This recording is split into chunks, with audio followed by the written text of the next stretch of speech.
Hello and welcome to the Overland Journal podcast. I am your host, Scott Brady, and for today's installment, we have a special guest interviewer in Bruce Dorn. Many of you know Bruce from his contributions to Overland Journal and his recent time on the Overland Journal podcast. Bruce interviews Vasilisa Komarova. They conduct the interview down in Mexico, and Bruce and Vasilisa have developed a long-time friendship as fellow travelers and photographers. For those that have sensitivity around disturbing subjects, you'll want to stop listening to the podcast at this time because Bruce's interview with Vasilisa includes details about her brutal rape in Bolivia in 2017. So we not only learn about Vasilisa's brutal assault, but we also learn about her unbreakable spirit. Vasilisa overcame incredible odds, coming back from being left for dead at the side of that lake to ultimately seeing her assailants prosecuted and serving now time in prison in Bolivia. This is an important conversation. It's a difficult one for Bruce and it's a difficult one for Vasilisa to have. But you will come away being so impressed with her as an individual. And this is just going to be the first installment with Vasilisa. There's more conversations coming up, and you can read more about Vasilisa's story in the spring 2023 issue of Overland Journal. And we thank you all for listening. We'll talk to you next time. This content is brought to you by Overland Journal, our premium quality print publication. The magazine was founded in 2006 with the goal of providing independent equipment and vehicle reviews, along with the most stunning adventures and photography. We care deeply about the countries and cultures we visit and share our experiences freely with our readers. We also have zero advertorial policy and do not accept any advertiser compensation for our reviews. By subscribing to Overland Journal, you're helping to support our employee-owned and veteran-owned publication. Your support also provides resources and funding for content like you are watching or listening to right now. You can subscribe directly on our website at overlandjournal.com. Welcome to the Overland Journal podcast. I'm the Overland Journal's senior photographer and occasional writer, Bruce Dorn. And I'm here with Vasilisa Komarova, my longtime friend, who I have been face-to-face with for 20 minutes back in about that.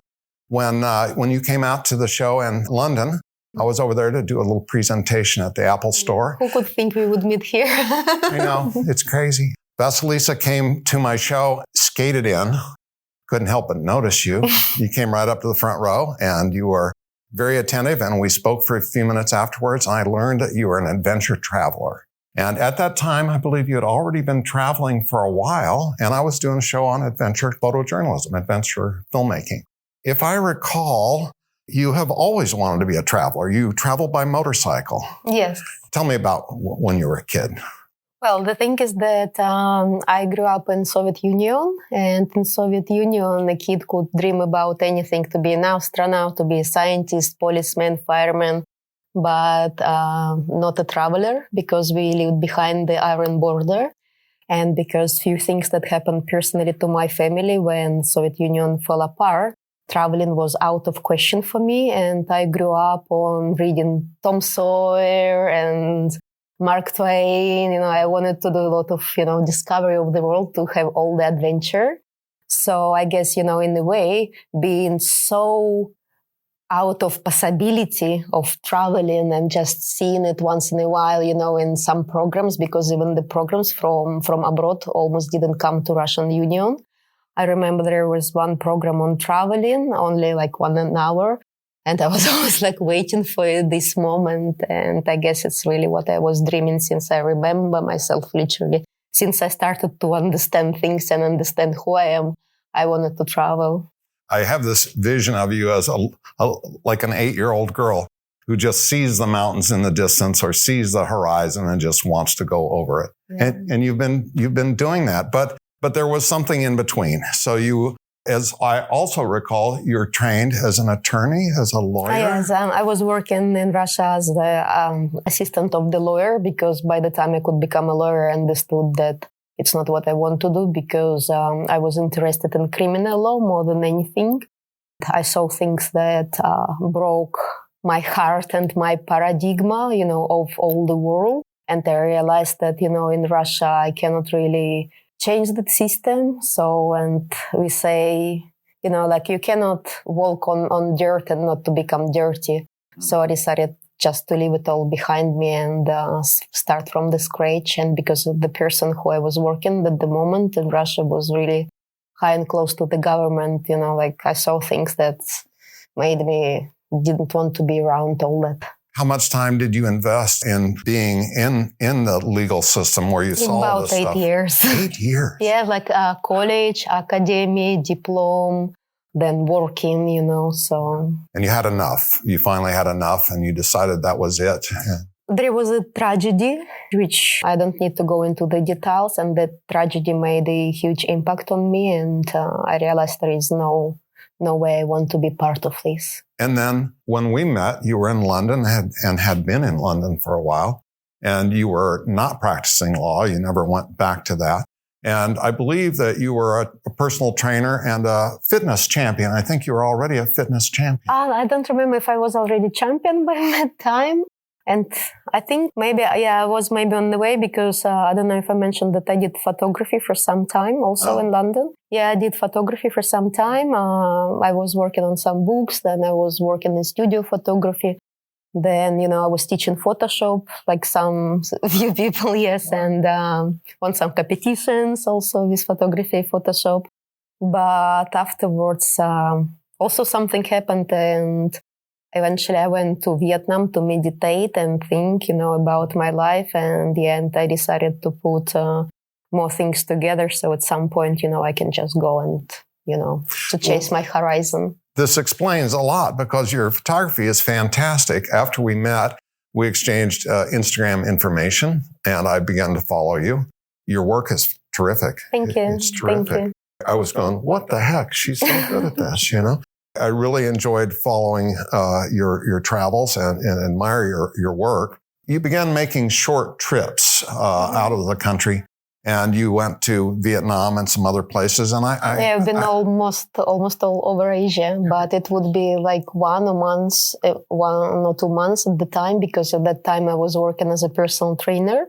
I would lead my clients for a year and more, and most of the time, sometime between mid of December to the mid of January, as much as through whole August. It was that period. So I could take at least those 2 months, out of the year, just go into the country, find the motorcycle, put my backpack on the motorcycle and just go to explore, and then come back to London and live normal life.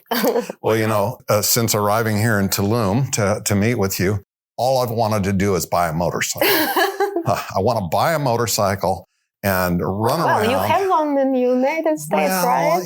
I'm kind of light on motorcycles at the moment. I sold my beloved Harley, but the fellow who owns it has promised me visitation rights. So. Yeah, but I can see that you understand you're guilty, right? Yeah, guilty. Well, as you get older and slower witted, I don't know if motorcycles are exactly the right choice, but they're always the right choice. They are the right choice. They are the right choice. I started making the wrong choice of motorcycles at a very young age. I was racing motocross and stuff when I was about 14. And it's awesome. Oh, yeah. No, I wouldn't have changed anything, but I crashed a lot. So did I. But, here we are. It goes with the excitement. Can't have the excitement without paying a price sometimes. Exactly. But so you would go somewhere, get a bike, get a map, and find the most remote path and follow it. Yeah, usually, but I think, like now with years past, I understand that I did things that I shouldn't have done, because at that time it was no GPS, nothing. So I would usually get a painted map. Then I would like, there is a lot of green and there is a dot. It must be interesting. And I would go there, But obviously, it would bring me into, I'm here now to tell the story, so I've done everything right. Everything is perfect. Yes, but let's say if I would have children or anything, I would definitely not them to want to do those things. because I don't know, it's a miracle that I'm still around. Yeah. So, yeah. I think that I'm part cat because cats have 9 lives and I've used at least 9. So yeah, you can call me Cat Daddy. I'm going to adopt that title, Cat Daddy. Adventure travel. It wasn't even called that then. You were just driven to pursue. Yeah, I even didn't know, I still haven't read a single blog on traveling on the motorcycles. And now I think, maybe when I started, I should have read something because, all what I had my rollerblade pads, rollerblade gloves. I would get, the cheapest helmet. And I didn't have any protection. I would just take, my backpack, put it on the motorcycle and learn on the way. I get the impression you really believe that it's a great way to self-actualize. Exactly. Because, it's like it brought me the most amazing experiences. If I didn't get lost, if I didn't crash, I wouldn't, made all those stories that I have to remember, once I was lost, monks took me to live in the monastery. Another time, the tribe took me to live with them and they healed me. And I wouldn't get inside of those places and get connected with people if I did everything correctly, So as long as you follow your heart and you feel it and you trust your intuition, the God, the journey, or wherever you want to call it, will take you exactly where you want to be taken. I believe that. I believe the universe rewards those who are brave. Exactly. And I have daughters and granddaughters. And as a grandfather, it's a little different than being a father. You really don't want your daughters to do anything dangerous. But with the granddaughters, you kind of want them to have an adventure, but you also want them to figure out the best ways to be safe. Exactly. I think it's not making mistakes, but, learning from mistakes that make you a greater person. Because if you never tried, if you never got burned yourself, who you going to be? You will be just a jar without water in it. Before you did most of Southeast Asia, and then I think you were getting ready to head towards South America to do what I have always thought of as a transect from the southernmost point up to Alaska. I think that when we talked, your goal was to do that journey. Along the way, you had a terrible experience, and that's the subject of the article in the Overland Journal, the spring edition of 2023. So that's out there to learn from. After having just an awful experience and pulling yourself out of that, which was not a slow process. And I feel like the fighter that you are from your goals of working in law and trying to champion people who are in legal issues, I think probably helped you survive. Absolutely. Because I believed into doing the correct thing, and I believed into the rightness of putting those people into the jail. And it was so strong, that belief inside of me, that, I was just following it wherever anyone would tell, because even the people who were on my side and helping me eventually, they would say, we know that you're not going to win, but because nobody tried before, we will use your case as a study case, so we know all the mistakes in the system, how afterwards to help to other people. But when I won, even in the court, I remember, the amazed faces, because it was like a miracle happened. You never let go. You refused to let go. You're unbreakable. I am. Yeah. Well, which brought, finally, you were able to, and there's no way that you can put that terrible experience completely behind you. But no, I can, because now even when I look back, I believe, I know it may sound strange, with everything what's going on right in the world right now, but I believe that universe puts on our shoulders only what we can carry. And it's depend on us how we carry it and how we react. So now when something happens, for example, last year started terribly for me, things happened. But by then I already believed into the greater thing above me. And so I knew that whatever happens now, I won't dive into it with the sadness. I will see how I can learn from that. And my horrible experience, what I had now when I look back, I know it sounds strange, but I'm grateful to universe for that, because it never would make me so strong as I am now. I would not become unbreakable if someone didn't try to break me before. Exactly. So everything is and here you are. The way that I discovered that you were going through the troubles was that you sort of disappeared off of social media for a little while. And then we reconnected and we had a lot of exchanges. I've tried to kind of be there for you as just a friend out there far, far away. Now here you are. I feel like your journey, your physical journey is going to continue. But here you're planted in Tulum at this time and you're feeling very happy, satisfied at Absolutely, the moment? because here it's, I'm now putting together. I feel like, eventually everything that happened to me in my life, like from the childhood, from the background where I grew up, my family, things that happened, my education, everything, it was like bits of puzzle. And now eventually, here I can bring all the puzzle together into one beautiful picture, and this beautiful picture make a change in the world. So I'm working on this now. I love it. I love it. I truly think that every moment, positive or difficult, builds us to a certain point where we can do things that we're destined to do. So do you anticipate that you will be planted here for a while? You have new projects? Yes.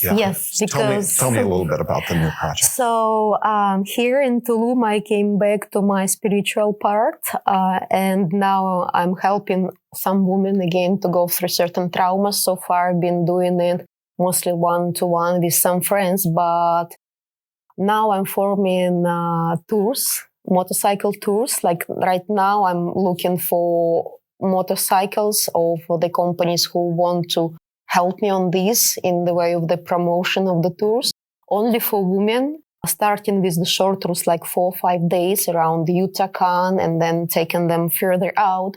Those who don't drive yet super well, but who I can help on the way, and through this help to give them power, because motorcycle and traveling is so empowering.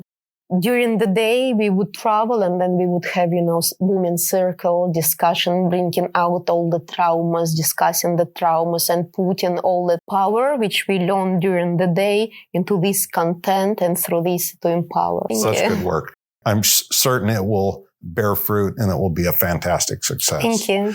As it goes forward, I'm going to be a force multiplier for you as you get this going. I look forward to helping you turn it into something really big, and I hope that it reaches far, far beyond here, although this is a spectacular place. Yeah, when the universe wants to help you, you just need to be grateful. So yes, I'm really grateful. Yes, exactly. Thank you. Gosh, there's so much to talk about, but this has been a really great moment, time to catch up a little bit. Do you have anything that you want to promote a little bit more or talk about a little bit more? The tours, do you have a name for your tour group or for this thing yet? So far, I will start at my 1,000 Smiles. It's my name. So I haven't thought about the company. I want to follow these because, this you can play towards, so like 1,000 miles. And with these 1,000 miles to have 1,000 smiles. And we'll see if it's grow into another world or anything, but this is the main thing. Also, my groups, I call them sisterhood, Phoenix Sisterhood, because, those women usually had also quite a few traumas behind. And as I said, it's when you go through the traumas, it's what makes you stronger. So all of us, like phoenixes, coming out of the ash and ready to fly. The Phoenix Rising, I've used that to describe you many times. And it sounds like you're continuing to soar and will continue to do so. Vasilisa's Instagram is my1000smiles, at my1000smiles. Look deep back into her feed. You'll see a lot of amazing imagery and you'll see the story of an amazing woman. So happy. All right, Vasilisa, thanks. I can't wait to share more and hear more about your projects and your successes. Thank you. And thank you for coming all the way here. Oh, it's awful to come to Tulum.